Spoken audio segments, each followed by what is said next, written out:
Selamat datang kembali di channel Robinstat. Kali ini kita akan membahas tentang aplikasi SEM dengan Amos ya. Jadi menurut definisi bahwa SEM itu merupakan alat yang digunakan untuk menyelesaikan pemodelan yang terlihat kompleks ya, dimana dia merupakan, kalau kita lihat bahwa di dalam SEM itu sebenarnya dua analisis, yaitu analisis regresi dan analisis faktor. Dimana analisis faktor kita tahu ada dua, yaitu analisis faktor yang EVA, explanatory factor analysis, dan CFA, confirmatory factor analysis. Nah, di dalam Amos ini yang digunakan analisis faktornya adalah analisis faktor yang berbentuk CFA, confirmatory factor analysis. Nah, sebagaimana dijelaskan tadi bahwa SEM ini memiliki suatu keunikan di mana dia bisa menyelesaikan model yang rumit, yang seringkali kalau kita selesaikan secara biasa menggunakan regresi OLS biasa, misalkan menggunakan SPSS, itu dia sering sekali menjadi tidak efisien karena banyaknya kompleksnya persamaan yang harus diselesaikan. Nah, SEM sendiri memiliki dua metode. Yang pertama menggunakan berbasis kovarian, yang kita gunakan nanti bisa menggunakan Amos, Lisrel ya, dan berbasis korelasi, yaitu nanti kita menggunakan berbasis korelasi atau variance ya, itu nanti menggunakan Smart PLS ataupun Tetrad. Nah, kenapa kita menggunakan model SEM secara umum ya? Karena modelnya rumit bertingkat. Jadi kalau diselesaikan secara satu-satu menjadi tidak efisien. Kemudian kita melakukan hipotesis itu secara serempak, nanti secara sekaligus keluar hasilnya. Kemudian kesalahan atau error itu pada baik menggunakan regresi biasa maupun menggunakan SEM PLS itu ya, itu biasanya errornya itu diabaikan. Nah, sementara kesalahan error di dalam si SEM Amos ini dia akan diperhitungkan nanti kita lihat di dalam modelnya itu ada error yang diperhitungkan ya. Kemudian mampu menganalisis model yang bersifat rekursif atau timbal balik ya, itu pasti tidak bisa diselesaikan dengan OLS biasa. Kemudian ada fasilitas bootstrapping ya. Di sini menggunakan bootstrapping itu menggunakan teknik resampling, jadi datanya seakan-akan digandakan tetapi menggunakan variasi dari data yang ada gitu ya. Nah, kemudian pembedanya adalah pada umumnya di sini sampelnya dia harus besar ya ketika menggunakan Amos. Nah, 7 langkah menggunakan Amos ini yang perlu kita lihat ya menurut Hare. Nah, itu yang pertama adalah kita mengembangkan teoritis. Nah, itu yang membedakan dia dengan nanti menggunakan SEM PLS dengan SEM Amos.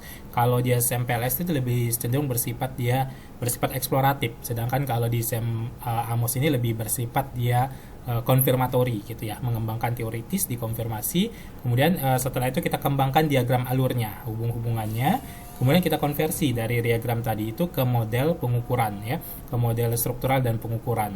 Nah, kalau model struktural itu berarti hubungan antar variabel laten, sedangkan pengukuran itu ya tadi hubungan antara si indikator dengan variabel-variabel latennya. Kemudian setelah itu kita harus memilih jenis matriks inputnya ya. Nanti kita lihat ya, memasukkan datanya. Yang kelima adalah nanti kita melihat spesifikasi model ya, spesifikasi modelnya. Kemudian yang keenam adalah menguji goodness of fit-nya. Di sini banyak sekali ya, kalau di SEM Amos itu ada yang RMSA, biasanya nanti kita lihat ukur-ukurannya ada GFI, AFI dan seterusnya. Nah, kemudian uji reliabilitas dan validitas. Nah, reliabilitas biasanya menggunakan construct reliability dan varian extracted, sedangkan validitas itu menggunakan nanti nilai dari loadingnya ya, biasanya di atas 0,5 atau di atas 0,6 atau p-value-nya itu signifikan, lebih kecil dari 0,05.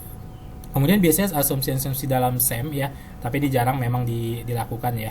Ukuran sampel itu harus besar, normalitas ini umumnya sulit terpenuhi ya, karena memang data kita kan bersifat skala Likert 1-5, kemudian adanya kemungkinan data outlier dan adanya multikolonialitas.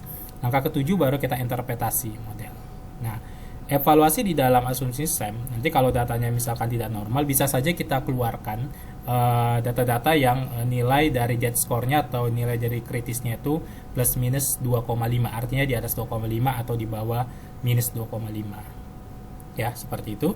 Kemudian untuk evaluasi, nah itu ada banyak ya. Kalau kita lihat di sini, kita lihat ringkasannya saja, misalkan chi-square itu diharapkan kecilnya seberapa, nah itu yang kita sulit di ini. Nah, kemudian untuk signifikansi itu dia diharapkan lebih besar dari 0,05. Tapi biasanya orang lebih cenderung menggunakan ini namanya chi-square dibagi dengan derajat bebas, yaitu pada umumnya di bawah 2 dikatakan bagus ya. RMSA itu di bawah 0,08, kemudian GFI, AFI ya. Nah, TLI, CFI ini biasanya di atas 0,9. Ya, tapi ada yang bilang di atas 0,8 itu sudah dianggap moderate fit gitu ya. Seperti itu. Nah, reliabilitas nanti di dalam SEM AMOS itu kita hitung manual, yaitu nilai loadingnya dikuadratkan, ya dijumlah dulu baru dikuadratkan per nilai loading kuadrat ditambah dengan errornya. Error ini rumusnya adalah 1 minus loading kuadrat. Ini kita hitung nanti manual. Kemudian nilai varian extracted juga seperti itu ya, manual. Kalau ini tadi disumlah dulu baru dikuadratkan untuk masing-masing variabel. Kalau ini dikuadratkan dulu baru dijumlahkan. Ya, jadi seperti itu untuk menggunakan AMOS ya. Nah, jadi kalau kita buka AMOS ya, kita buka AMOS seperti ini.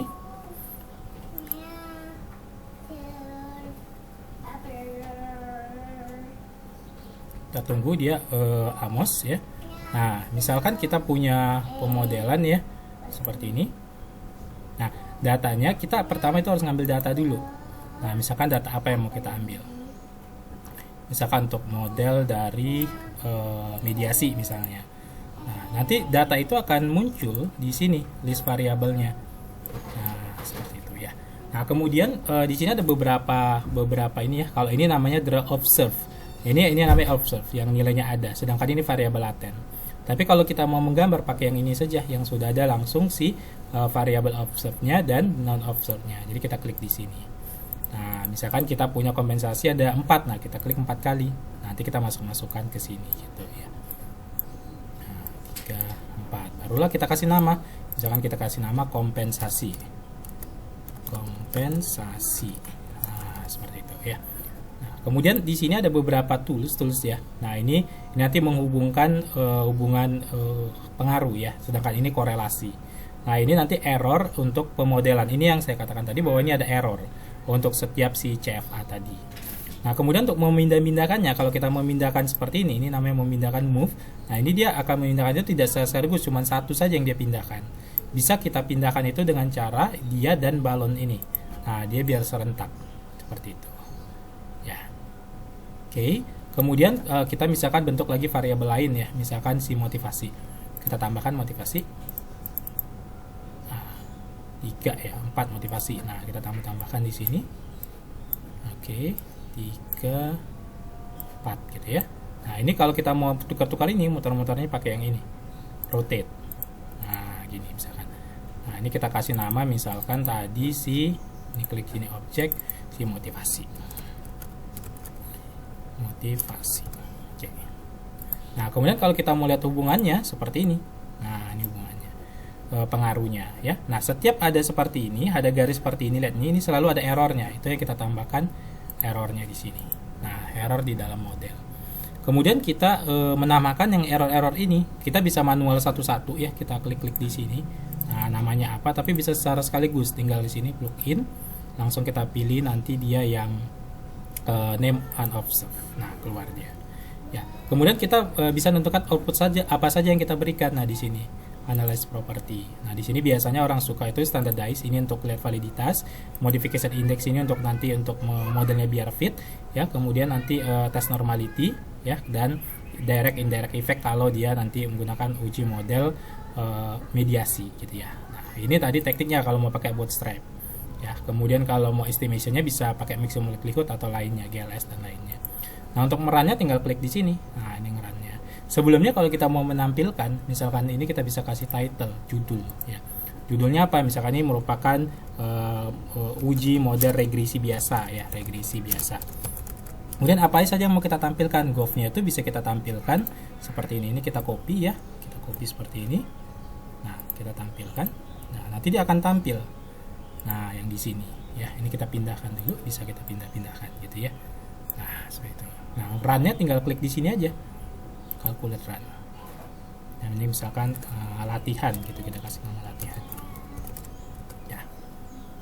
Nah, dia akan keluar nanti kalau dia berhasil ini bisa diklik. Nah, ini koefisiennya ini. Nah, ini masih C-nya tinggi, GFI-nya masih moderat ya, misalnya belum tercapai. Nah, nanti itu ada namanya di sini outputnya secara total semuanya. Untuk modification index ya, nah inilah nanti kita hubung-hubungkan mana yang bisa dihubungkan tapi tidak boleh melangkah antar variabel gitu ya. Nah, jadi kalau kita menghubungkannya itu kita harus memakai modification index untuk korelasinya Ya, jadi yang dia sarankan yang mana saja? Nah, kita lihat di sini. 7 dengan 9 misalnya katanya. 7 dengan 9 bisa nggak? Nggak bisa. 7 dengan 8 bisa. Nah, seperti itu. Jadi, tinggal kita hubungkan, kita kembali ke sini. 7 dengan 8, ya kan? Kemudian di sini berapa katanya lagi? 7 dengan 8, 6 dengan 7. 6 dengan 7, ya kan? 5 dengan 8. 5 dengan 6. 2 dengan 7 nggak bisa gitu ya. Nah, tinggal kita run lagi, kita coba lagi. Jadi kita coba beberapa yang, tapi nggak boleh misalkan 7 dengan 9. 7 di sini, 9 ada di sini. Nah, 2 dengan 6, 2 di sini, 6 di sini. Jangan dilakukan seperti itu. Jadi di run langsung. Nah, nanti dia akan berubah. Nah, kalau kita lihat di sini, nah dia sudah mendekati 2. Nah, ini sudah bagus, dia 99 seperti itu ya. Ini juga udah mendekati 0,08.